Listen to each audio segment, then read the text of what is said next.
As the final events of Bible prophecies are rapidly being fulfilled, the call coming from God to His people at such a crisis as this is to come up higher. Come up higher as God called Moses to Mount Sinai. Come up higher as Elijah called the people of God to come up on Mount Carmel. Come up higher because we have a high calling in Jesus Christ. Our High Calling, a devotional by Ellen G. White. The peril of nothing to do. The way of the slothful man is an hedge of thorns, but the way of the righteous is made plain. Proverbs 15 verse 19. Industry is a blessing to youth. A life of idleness is to be shunned by a young man as a vice. However humble the occupation may be, if only honorable, if the humble duties are done faithfully, he will not lose his reward. Industry is essential to health. If habits of industry were encouraged, a door would be closed against 1,000 temptations. Those who lounge away their days having no aim or object in life are troubled with dejection and tempted to seek amusement in forbidden indulgences which innervate the system and tax the physical powers tenfold more than the most taxing labor. Indolence destroys more than hard labor. Many die because they have not the ability or inclination to set themselves to work. Nothing to do has killed its thousands. If youth will preserve habits of virtue and strict purity and observe the laws God has established in the being, they may preserve their lives, although required to perform severe labor during their lifetime. Long life is the heritage of diligence.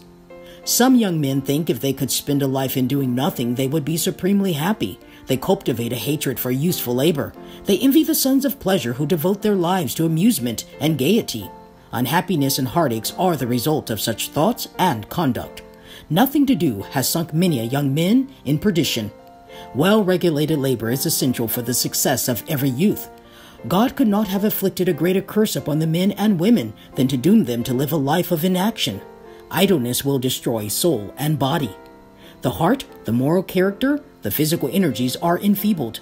The intellect suffers and the heart is open to temptation as an open avenue to sink into every vice.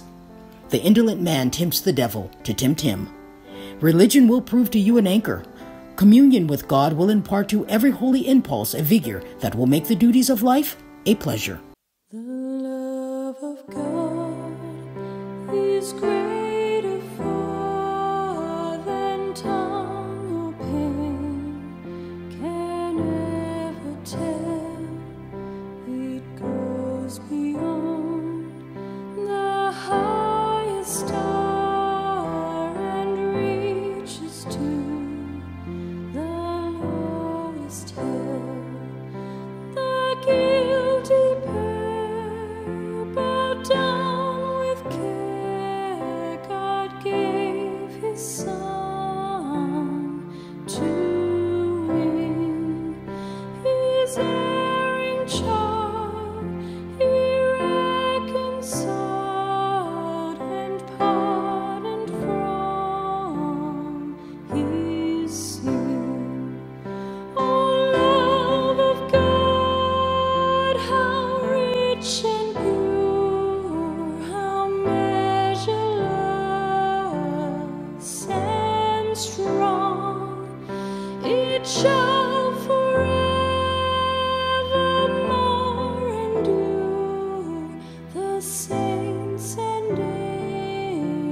When holy town shall pass away, and earthly thrones and kingdoms fall, when men who hear refuse to pray on rocks and hills and mountains cold, God's love so sure shall still endure, oh, measureless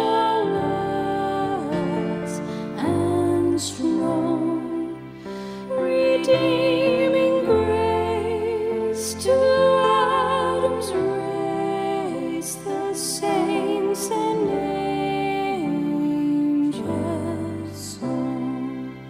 Oh, love of God